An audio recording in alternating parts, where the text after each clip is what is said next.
Hello ಕರ್ನಾಟಕದ ಜನತೆ, welcome back to update Kannada 360 channel.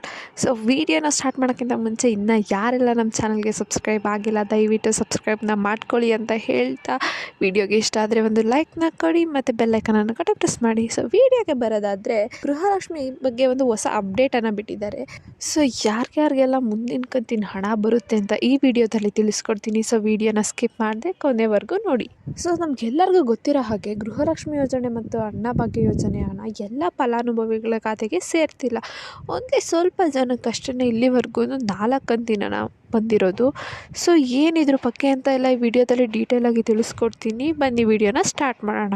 So ನಮಗೆ ಗೊತ್ತಿರೋ ಹಾಗೆ ರಾಜ್ಯದಲ್ಲಿ ಸರಿಸುಮಾರು 4.3 ಕೋಟಿ ಜನರು ಉಚಿತ ಯೋಜನೆಯನ್ನು ಪ್ರಯೋಜನ ಪಡ್ಕೊತಿದ್ದಾರೆ. ಅದರಲ್ಲಿ ಸುಮಾರು 1.16 ಕೋಟಿ ಜನರು ಗೃಹಲಕ್ಷ್ಮಿ ಯೋಜನೆನ ಪಡ್ಕೊತಿದ್ದಾರೆ. ಸೊ ಇಷ್ಟೆಲ್ಲ ಯೋಜನೆಗಳು ಜನರಿಗೆ ಸಿಗ್ತಿರುವಾಗ ಎಲ್ಲರಿಗೂ ಯಶಸ್ವಿಯಾಗಿ ಸಿಗ್ತಿದೆಯಾ? ಎಲ್ಲರೂ 100% ಆಗಿ ಅದು ಉಚಿತ ಯೋಜನೆಗಳನ್ನ ಪಡ್ಕೊತಿದ್ದಾರಾ?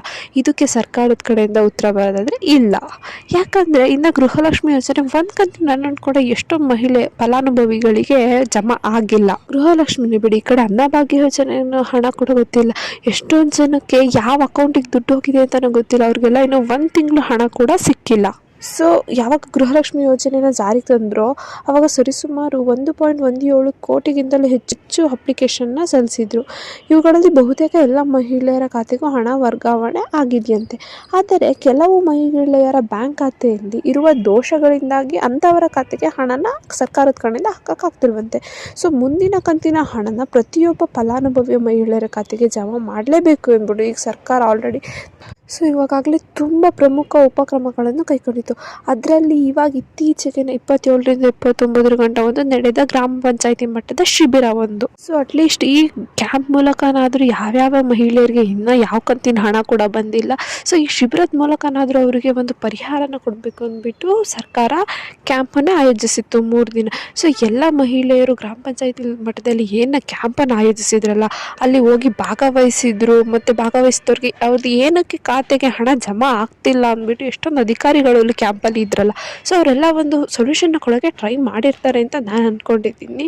ಸೊ ನೀವು ಎಲ್ಲ ಕೂಡ ಕ್ಯಾಂಪ್ಗೆ ಹೋಗಿದ್ದೀರಾ ಅಂತ ನಾನು ಭಾವಿಸಿರ್ತೀನಿ. ಈ ಕ್ಯಾಂಪಲ್ಲೇ ಏನೇನೆಲ್ಲ ಆಯಿತು ಅಂದರೆ, ಬ್ಯಾಂಕ್ ಖಾತೆಗೆ ಆಧಾರ್ ಜೋಡಣೆ ಮಾಡಿಸಿದ್ರು, ಹೊಸ ಬ್ಯಾಂಕ್ ಖಾತೆ ತೆರೆಯುವುದು ಮತ್ತು ಆ ಬ್ಯಾಂಕ್ ಖಾತೆಗೆ KYC ಮಾಡಿಸೋದು.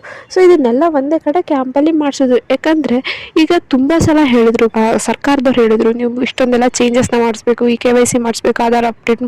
ಸೊ ಇಷ್ಟೆಲ್ಲ ಮಾಡಿಸಿದ್ರೂ ಬರ್ತಿಲ್ಲ. ಸೊ ಅದಕ್ಕೆ ಕರ್ನಾಟಕದವರನ್ನೇ ಒಂದು ಕ್ಯಾಂಪನ್ನು ಆಯೋಜಿಸಿ ಅಲ್ಲಿಗೆ ಎಲ್ಲ ಮಹಿಳೆಯರು ಯಾರ್ಯಾರಿಗೆಲ್ಲ ಪ್ರಾಬ್ಲಮ್ ಇತ್ತು ಅವ್ರನ್ನ ಅಲ್ಲೇ ಕರೆಸ್ಕೊಂಡು ಪ್ರಾಬ್ಲಮ್ಗೆ ಸೊಲ್ಯೂಷನ್ನ ಹುಡ್ಕೋಕ್ಕೆ ಟ್ರೈ ಮಾಡ್ತು. ಸೊ ಇನ್ನು ಯಾರೆಲ್ಲ ನಮ್ಮ ಚಾನಲ್ಗೆ ಸಬ್ಸ್ಕ್ರೈಬ್ ಮಾಡ್ಕೊಂಡಿಲ್ಲ ಅದರಿಂದ ದಯವಿಟ್ಟು ಸಬ್ಸ್ಕ್ರೈಬ್ನ ಮಾಡ್ಕೊಳ್ಳಿ, ಹಾಗೆ ವಿಡಿಯೋಗೆ ಒಂದು ಲೈಕನ್ನು ಕೊಡಿ. ಸೊ ನಮಗೆ ಗೊತ್ತಿರೋ ಹಾಗೆ ಗೃಹಲಕ್ಷ್ಮಿ ಯೋಜನೆಯ 4ನೇ ಕಂತಿನ ಹಣ ಬಿಡುಗಡೆ ಆಗಿದೆ. ಇವುಗಳಲ್ಲಿ 1 ಕಂತಿನ ಹಣ ಕೂಡ ಪಡೆದಿರೋ ಫಲಾನುಭವಿಗಳು ಇದ್ದಾರೆ.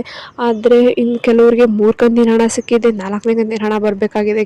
ಸೊ ನೀವು ಯಾವುದೇ ಸರ್ಕಾರದ ಗ್ಯಾರಂಟಿ ಯೋಜನೆಗಳನ್ನ ಪ್ರಯೋಜನ ಪಡ್ಕೊಳ್ಬೇಕು ಅಂದರೆ ಸೊ ಸರ್ಕಾರ ಅದಕ್ಕೆ ಆದ ಒಂದು ಮಾನದಂಡಗಳನ್ನು ಇಟ್ಟಿದ್ದಾರೆ.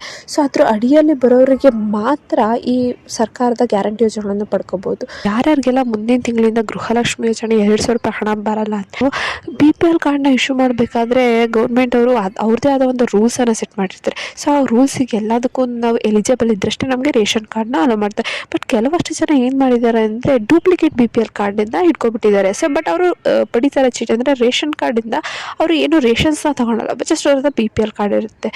ಸೊ ಅಂಥವ್ರನ್ನ ಐಡೆಂಟಿಫೈ ಮಾಡಿಬಿಟ್ಟು ಯಾರು ಇನ್ನು 6 ತಿಂಗಳಿಂದ ಈ ಥರ ರೇಷನ್ಸ್ನ ತೊಗೊಂಡಿಲ್ಲ ಅಂಥವ್ರನ್ನ ಐಡೆಂಟಿಫೈ ಮಾಡಿಬಿಟ್ಟು ಅಂಥ ರೇಷನ್ ಕಾರ್ಡ್ನ ಆಲ್ರೆಡಿ ಸರ್ಕಾರದವರು ಕ್ಯಾನ್ಸಲ್ನ ಮಾಡಿದ್ದಾರೆ, ಅಂದರೆ ರದ್ದು ಮಾಡಿದ್ದಾರೆ ಅಂತ BPL ಕಾರ್ಡ್.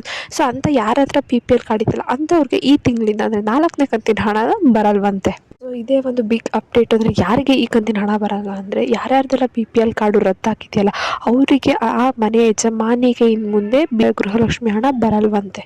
ಸೊ ಮತ್ತು ಗೃಹಲಕ್ಷ್ಮಿ ಹಣ ಬಂದಿದೆಯೋ ಇಲ್ವೋ ಅಂತ ನೋಡೋದಾದರೆ, ಸೊ ಮುಂಚೆ ಎಲ್ಲ ನೀವು ಬ್ಯಾಂಕಿಗೆ ಹೋಗಿ ಚೆಕ್ ಮಾಡಬೇಕಿತ್ತು. ಬಟ್ ಇವಾಗ ನಾವು ಮೊಬೈಲಲ್ಲೇ ಕೂತ್ಕೊಂಡು ನೋಡ್ಬೋದು. ನಾನು ಪ್ರತಿ ವಿಡಿಯೋದಲ್ಲೂ ಹೇಳ್ತೀನಿ, ನೀವು ಹೇಗೆ ಗೃಹಲಕ್ಷ್ಮಿ ಹಣನ ಮನೆಯಲ್ಲೇ ಕೂತ್ಕೊಂಡು ನೋಡ್ಬೋದು. ಸೊ ದಟ್ ನೀವು ಎಲ್ಲೋ ಹೊರಗಡೆ ಹೋಗ್ಬಿಟ್ಟು ಕ್ಯೂ ಅಲ್ಲಿ ನಿಂತ್ಬಿಟ್ಟು ನೋಡ್ಬಾರ್ದು. ಸೊ ಯಾರೆಲ್ಲ ಇನ್ನೂ ವಿಡಿಯೋ ನೋಡಿಲ್ಲ ಗೃಹಲಕ್ಷ್ಮಿ ಹಣನ ಹೇಗೆ ಮೊಬೈಲಲ್ಲೇ DBT ಸ್ಟೇಟಸ್ ಆ್ಯಪ್ ಮೂಲಕ ನೋಡೋದು ಅಂತ ಅಥವಾ ನೀವು ಇನ್ನೂ ನೋಡಿಲ್ಲ ಅಂದರೆ ದಯವಿಟ್ಟು ವಿಡಿಯೋನ ನೋಡಿ.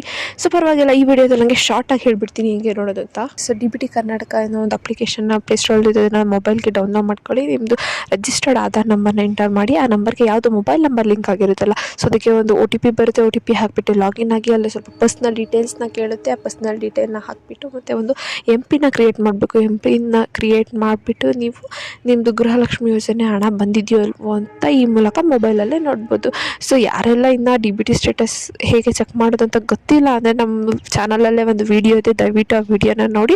ಸೊ ನೀವು ಮನೇಲೇ ಕುತ್ಕೊಂಡು ಹೇಗೆ ಚೆಕ್ ಮಾಡ್ಬೋದು ಅಂತ ಗೊತ್ತಾಗುತ್ತೆ. ಸೊ ಈ ಪುಟ್ಟ ವಿಡಿಯೋ ಇಷ್ಟ ಆಯಿತು ಅಂದ್ಕೊತೀನಿ ಯಾರಿಗೆ. ಸೊ ಇನ್ನು ಯಾರೆಲ್ಲ ನಮ್ಮ ಚಾನಲ್ಗೆ ಸಬ್ಸ್ಕ್ರೈಬ್ ಮಾಡ್ಕೊಂಡು ಅಂದರೆ ದಯವಿಟ್ಟು ಸಬ್ಸ್ಕ್ರೈಬ್ನ ಮಾಡ್ಕೊಳ್ಳಿ.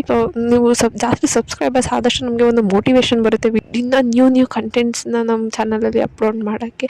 ಹಾಗೆ ಮತ್ತು ಬೆಲ್ಲೈಕನನ್ನು ಕೂಡ ಪ್ರೆಸ್ ಮಾಡೋದನ್ನ ಮರಿಬೇಡಿ. ಸೊ ನೀವು ಮರೆತ್ರೂ ನೋಟಿಫಿಕೇಷನ್ ನಿಮಗೆ ನೆನಪಿಸುತ್ತೆ ಯಾವ್ದಾದ್ರು ಅಪ್ಡೇಟ್ಸ್ ಇದೆಯಾ ಇಲ್ವೋ ಅಂತ. ಏನಾದರೂ ನಿಮಗೆ ಪ್ರಾಬ್ಲಮ್ ಇತ್ತಂದರೆ ಕಮೆಂಟ್ ಹಾಕಿ. ಸೊ ಧನ್ಯವಾದಗಳು.